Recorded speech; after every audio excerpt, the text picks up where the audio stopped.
3 হিজরির শাওয়াল মাসে ইসলামের দ্বিতীয় যুদ্ধ উহুদ সংগঠিত হয়।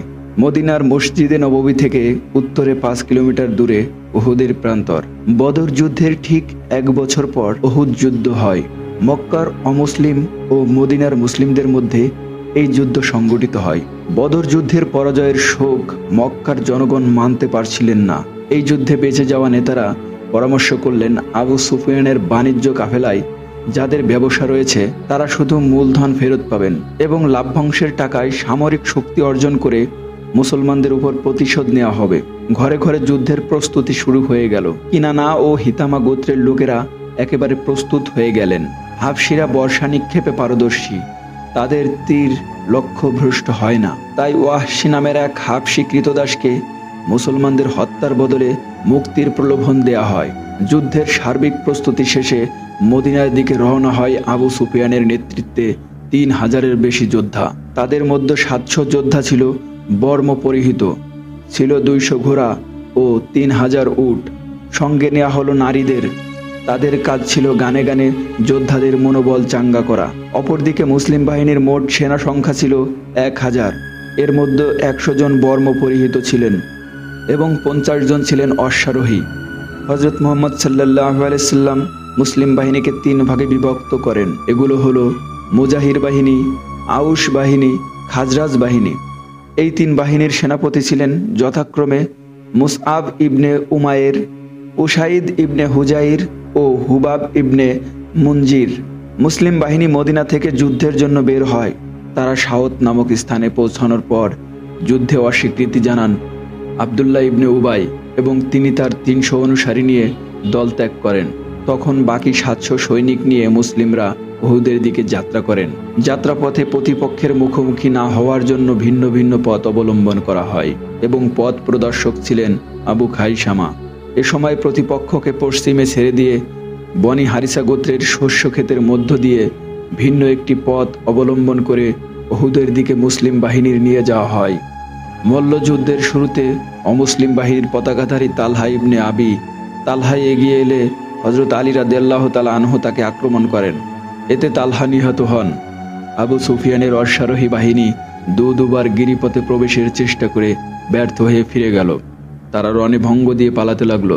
এদিকে উহুদের প্রান্তরে ছোট্ট আকারে পাহাড় জাবালে রুমা অর্থাৎ নবী 50 জন তীরন্দাজ সাহাবীকে নিযুক্ত করে বলেছিলেন, আমাদের জয় পরাজয় যাই হোক তোমরা এখানে থাকবে। রাসূলুল্লাহ সাল্লাল্লাহু আলাইহি সাল্লাম তাদের আব্দুল্লাহ ইবনে জুবাইর রাদিয়াল্লাহু তাআলা আনহু এর নেতৃত্বে থাকার নির্দেশ দিয়েছিলেন। শত্রু বাহিনীকে পালাতে দেখে নিজেদের জয় হয়েছে ভেবে তারা নবীজির নির্দেশের কথা ভুলে যান এবং গনিমতের মাল সংগ্রহে ব্যস্ত হয়ে পড়েন। কিন্তু নবীজির নির্দেশ উপেক্ষা করার মাসুল তাদের দিতে হলো। যখন তীরন্দাজরা গনিমতের মাল সংগ্রহে ব্যস্ত ছিলেন তখন অমুসলিম বাহিনী গিরি অতিক্রম করে মুসলমানদের পেছন থেকে আক্রমণ করে তাদের ছত্রভঙ্গ করে দিল। অনাকাঙ্ক্ষিত এ পরিস্থিতিতে মুসলমানরা দিক বিদিক ছুটতে লাগলেন। অমুসলিমদের আক্রমণে হযরত মুসআব ইবনে উমাইর রাদিয়াল্লাহু তাআলা আনহু ও নবীজির চাচা হযরত হামজা রাদিয়াল্লাহু তাআলা আনহু শহীদ হন। হযরত মুসআব ইবনে উমাইর রাদিয়াল্লাহু তাআলা আনহু এর দেহ অবয়ব নবীজির সঙ্গে সাদৃশ্য ছিল। হযরত মুসআব ইবনে উমাইর রাদিয়াল্লাহু তাআলা আনহু শহীদ হলে ভুলক্রমে এই সংবাদ ছড়িয়ে পড়ে যে হযরত মুহাম্মদ সাল্লাল্লাহু আলাইহি সাল্লাম নিহত হয়েছেন। কিন্তু পরে দেখা যায় এটা নিছকই গুজব। তবে নবীজি সাল্লাল্লাহু আলাইহি সাল্লাম আহত হয়েছিলেন। এখানে 70 জন সাহাবী শাহাদত বরণ করলেন। বাকিরা পলায়ন করলে মুশরিকরা রাসূল পাক সাল্লাল্লাহু আলাইহি সাল্লাম পর্যন্ত পৌঁছে গেল। মুশরিকরা তার চেহারা মোবারকে আঘাত করল, সামনের দাঁতগুলো ভেঙে ফেলল। পরিশেষে কুরাইশদের আঘাতে তিনি একটি গর্তের মধ্যে পড়ে গেলেন। এ সময় শয়তান উচ্চস্বরে চিৎকার করল যে মুহাম্মদ নিহত হয়েছে। এ কথা শুনে মুসলিমগণ নিরুৎসাহী হয়ে পড়ল এবং তাদের অধিকাংশই পলায়ন করল। আনাস বিন নজর তখন মুসলিমদের একটি দলের পাশ দিয়ে অতিক্রম করলেন। তিনি দেখলেন তারা দাঁড়িয়ে অপেক্ষা করছে। তিনি জিজ্ঞাসা করলেন, তোমরা কিসের অপেক্ষা করছো? তারা জবাব দিল যে মুহাম্মদ সাল্লাল্লাহু আলাইহি সাল্লাম নিহত হয়েছেন। তিনি বললেন, তিনি নিহত হয়ে থাকলে তোমাদের বেঁচে থেকে লাভ কি? তোমরা ওঠো এবং তিনি যেই জন্য শহীদ হয়েছেন তোমরাও সেই পথে মৃত্যুবরণ করো। অতঃপর তিনি লোকদের দিকে অগ্রসর হয়ে সাদ বিন মুয়াজ রাদিয়াল্লাহু তাআলা আনহু এর দেখা পেলেন। সাদকে লক্ষ্য করে তিনি বললেন, হে সাদ, আমি উহুদ পাহাড়ের পিছন দিক থেকে জান্নাতের সুঘ্রাণ পাচ্ছি। অতঃপর তিনি বীরত্বের সাথে যুদ্ধ করে শাহাদত বরণ করলেন। কিছুক্ষণ পর রাসূল পাক সাল্লাল্লাহু আলাইহি সাল্লাম মুসলমানদের সামনে আগমন করলেন। কাব বিন মালিকই সর্বপ্রথম তাকে হেলমেটের নিচ থেকে চিনে ফেললেন। তিনি উচ্চ স্বরে ঘোষণা করলেন যে, হে মুসলিমগণ, এই যে আল্লাহর রাসূল এসে গেছেন, তোমরা সুসংবাদ গ্রহণ করো। রাসূল সাল্লাল্লাহু আলাইহি সাল্লাম ইঙ্গিতের মাধ্যমে তাকে চুপ থাকতে বললেন। মুসলমানরা তার চতুর্পার্শ্বে এসে একত্রিত হলো। সেখানে হযরত আবু বকর রাদিয়াল্লাহু তাআলা আনহু, হযরত ওমর রাদিয়াল্লাহু তাআলা আনহু এবং হযরত আলী রাদিয়াল্লাহু তাআলা আনহু উপস্থিত ছিলেন। উহুদ যুদ্ধের দিন যারা শহীদ হন তাদের মধ্যে হামজা, মুআব বিন উমাইর, হানজালা রাদিয়াল্লাহু তাআলা আনহু অন্যতম। রাসূল সাল্লাল্লাহু আলাইহি সাল্লাম দেখলেন যে ফেরেশতাগণ হামজালাকে গোসল দিচ্ছে, তাই তিনি শহীদদেরকে বললেন, তোমরা তার স্ত্রীকে এ ব্যাপারে জিজ্ঞাসা করো। সাহাবীগণ হানজালার স্ত্রীকে জিজ্ঞাসা করলে তিনি তাদেরকে জানালেন যে যখন যুদ্ধের ডাক আসলো তখন তিনি তার স্ত্রীর বুকের উপর ছিলেন। ডাক শুনে তিনি দ্রুত জিহাদের ময়দানে বের হয়ে পড়েন। হানজালার ঘটনা থেকে আলেমগণ দলিল গ্রহণ করেছেন যে অপবিত্র অবস্থায় যদি কেউ শহীদ হয় তাকে গোসল দিতে হবে। এই যুদ্ধে আরও যারা শহীদ হয়েছেন তাদের মধ্যে অমর বিন সাবেত অন্যতম। তিনি হুসাইরাম নামে পরিচিত ছিলেন। তিনি সর্বপ্রথম ইসলাম কবুল করতে অস্বীকার করতেন। যখন উহুদ যুদ্ধের দিন আসলো তখন আল্লাহ তাআলা তার অন্তরে ইসলামের প্রতি ভালোবাসা ঢুকিয়ে দিলেন। তিনি ইসলামে প্রবেশ করলেন। তলোয়ার হাতে নিয়ে উহুদ প্রান্তরে রাসূল সাল্লাল্লাহু আলাইহি সাল্লামের নিকট চলে গেলেন। এ সময় তার হাতে কয়েকটি খেজুর ছিল। তিনি সেখান থেকে খাচ্ছিলেন।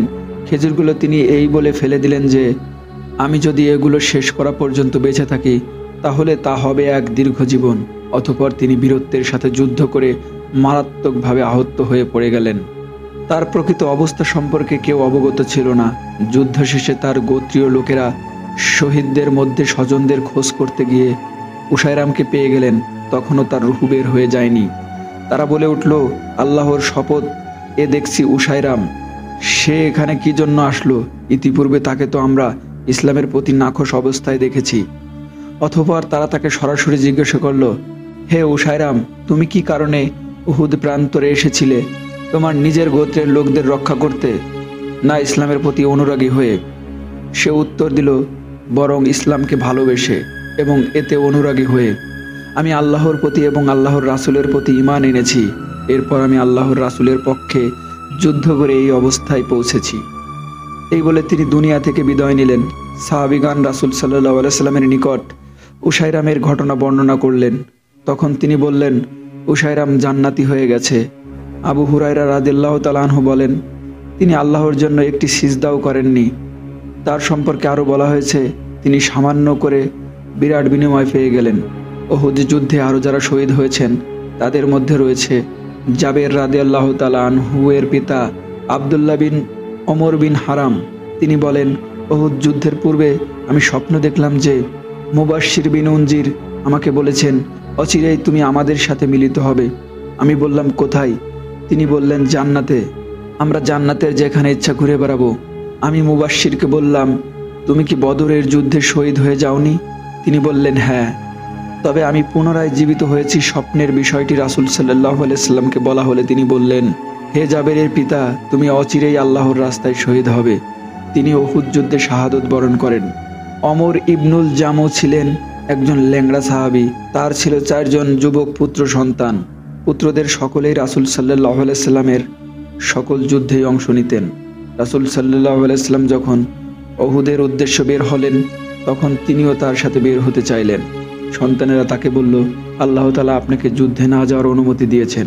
আপনি বাড়িতেই থাকুন, আমরাই আপনার পক্ষ হতে যথেষ্ট। আল্লাহ তাআলা আপনাকে জিহাদ থেকে রেহাই দিয়েছেন। অমর বিন জামু এ কথা শুনে রাসূল সাল্লাল্লাহু আলাইহি সাল্লামের নিকট এসে বললেন, হে আল্লাহর রাসূল, আমার এই ছেলেরা আমাকে আপনার সাথে জিহাদে বের হতে বারণ করেছে। আল্লাহর শপথ, আমি আমার এই ল্যাংড়া পা দিয়ে জান্নাতে বিচরণ করতে চাই।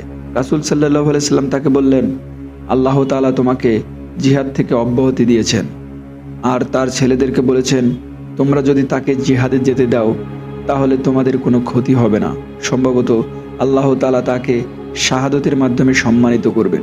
অতঃপর তিনি রাসূল সাল্লাল্লাহু আলাইহি সাল্লামের সাথে উহুদের দিন জিহাদে বের হয়ে শহীদ হলেন। উহুদ যুদ্ধ শেষে আবু সুফিয়ান 3 বার বলল, মুহাম্মদ কি লোকদের মধ্যে জীবিত আছে? নবী করিম সাল্লাল্লাহু আলাইহি সাল্লাম লোকদেরকে জবাব দিতে নিষেধ করলেন। অতঃপর আবু সুফিয়ান 3 বার বলল, লোকদের মধ্যে আবু কুহাফার পুত্র আছে কি? পুনরায় 3 বার বলল, লোকদের মধ্যে খাত্তাবের পুত্র আছে কি? অতঃপর আবু সুফিয়ান তার সাথীদের কাছে গিয়ে বলল, এরা এই 3 জনই নিহত হয়েছে। এ কথা শুনে হযরত ওমর রাদিয়াল্লাহু তাআলা আনহু আত্মসংবরণ করতে না পেরে বলে উঠলেন, আল্লাহর শপথ, হে আল্লাহর দুশমন, তোমার ধারণা সম্পূর্ণ মিথ্যা। তুমি যাদের নাম ধরে ডাকলে তাদের সবাই জীবিত আছেন। তোমার কষ্টের দিনগুলো বাকি রয়েছে। আবু সুফিয়ান বলল, আজকের দিন বদরের যুদ্ধের দিনের প্রতিশোধ হয়ে গেল। আর যুদ্ধ তো পানির পাত্রের মতো, অর্থাৎ পানির পাত্র যেমন একজনের হাতে স্থির থাকে না, তেমনি যুদ্ধে একবার একজন আর একবার অন্যজন জয়লাভ করে থাকে। তোমরা তোমাদের কিছু লোককে মুসলা অবস্থায় তথা নাক কান কাটা পাবে। অবশ্যই এরূপ করার জন্য আমি নির্দেশ করিনি, এতে আমার কোনো দুঃখও নেই। এরপর আবু সুফিয়ান উচ্চস্বরে কবিতার ছন্দে উচ্চারণ করতে লাগলো, হবলের জয়, হবলের জয়। নবী করিম সাল্লাল্লাহু আলাইহি সাল্লাম তখন বললেন, তোমরা কি তার কথার জবাব দেবে না? তারা বললেন, হে আল্লাহর রাসূল, বলুন, আমরা কি বলে তার জবাব দেব? তিনি বললেন, তোমরা বলো, আল্লাহ মহান, তিনি সবচেয়ে বড়। আবু সুফিয়ান বলল, আমাদের আছে উজ্জা, তোমাদের কোনো উজ্জা নেই। নবী করিম সাল্লাল্লাহু আলাইহি সাল্লাম বললেন, তোমরা কি তার কথার জবাব দেবে না? তারা বললেন, হে আল্লাহর রাসূল, বলুন, আমরা কি জবাব দেব? নবী করিম সাল্লাল্লাহু আলাইহি সাল্লাম বললেন, তোমরা বলো, আমাদের মওলা হলেন আল্লাহ, তোমাদের কোনো মওলা নেই। অতঃপর আবু সুফিয়ান বলতে লাগলো, আজ আমরা বদরের যুদ্ধের বদলা নিতে সক্ষম হয়েছি। যুদ্ধের ক্ষেত্রে এরকম সমান সমান হয়েই থাকে। হযরত ওমর রাদিয়াল্লাহু তাআলা আনহু তখন বললেন, সমান সমান হয় কিভাবে? আমাদের শহীদগণ জান্নাতি আর তোমাদের নিহতরা জাহান্নামী। আবু সুফিয়ান যখন শিরক, কুফর ও দেবদেবী নিয়ে বাহাদুরি করল, নবী করিম সাল্লাল্লাহু আলাইহি সাল্লাম তখন তাওহীদের বরত্ব প্রকাশ ও মুসলমানদের একমাত্র মাবুদ আল্লাহর বরত্ব ঘোষণা করার জন্য জবাব দিতে বললেন। এর আগে তিনি যখন বলেছিল, তোমাদের মধ্যে মুহাম্মদ বেঁচে আছে কি, আবু বকর বেঁচে আছে কি, ওমর বেঁচে আছে কি, তখন তিনি জবাব দিতে নিষেধ করেছেন, কেননা তখনও তাদের প্রতিশোধ স্পৃহা শেষ হয়নি। অতঃপর আবু সুফিয়ান বলল, এদের 3 জনই নিহত হয়েছেন। তখন ওমর নিজেকে নিয়ন্ত্রণ করতে পারলেন না। তিনি বললেন, হে আল্লাহর দুশমন, তুমি মিথ্যা বলেছ, এদের সকলেই জীবিত আছে। ওমরের এই ঘোষণায় বিপজ্জনক অবস্থায় সাহসিকতা ও শত্রুদের প্রতি সজাগ থাকার পরিচয় পাওয়া যায়। এতে আরও পরিচয় পাওয়া যায় মুহাম্মাদের অনুসারীগণ বীরত্বের অধিকারী এবং তারা শত্রুদের থেকে ভীত নন। তার জবাবে শত্রুদের মর্মজ্বালা সৃষ্টি হয়েছিল। আবু সুফিয়ান যখন প্রত্যেকের খবর আলাদাভাবে জানতে চেয়েছিল, তখন তিনি জবাব দেননি। আর যখন তিনি 3 জনের কথা একসাথে বলেছিল, তখন জবাব দিয়েছেন। এতে তিনি তাদের শক্তিকে দুর্বল করতে চেয়েছেন। সুতরাং প্রথমবার জবাব না দেয়া উত্তম ছিল, দ্বিতীয়বার জবাব দেয়া উত্তম হয়েছে।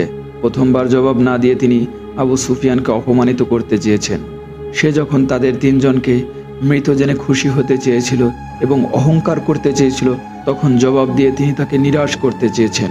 সুতরাং ওমর রাদিয়াল্লাহু তাআলা আনহু এর জবাবে রাসূল সাল্লাল্লাহু আলাইহি সাল্লামের নিষেধাজ্ঞার বিরোধিতা ছিল না, শুধু হযরত মুহাম্মদ সাল্লাল্লাহু আলাইহি সাল্লামের নির্দেশ অমান্য করার কারণে নিশ্চিত জয় হওয়ার যুদ্ধে মুসলমানরা হেরে যান।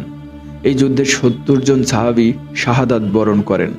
তাদের সবাইকে উহুদ প্রান্তরে দাফন করা হয়।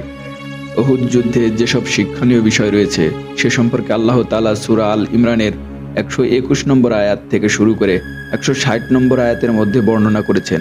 এর মধ্যে সবচেয়ে শিক্ষা হচ্ছে মুসলমানদের রাসূল সাল্লাল্লাহু আলাইহি সাল্লামের কথা অমান্য করা, মতভেদ করা এবং ছত্রভঙ্গ হওয়ার মন্দ পরিণাম হিসেবে জানিয়ে দেওয়া, যাতে তারা ভবিষ্যতে সতর্ক হয়ে যায় এবং যেসব বিষয় তাদের পরাজয়ের কারণ হতে পারে তা থেকে বিরত থাকে।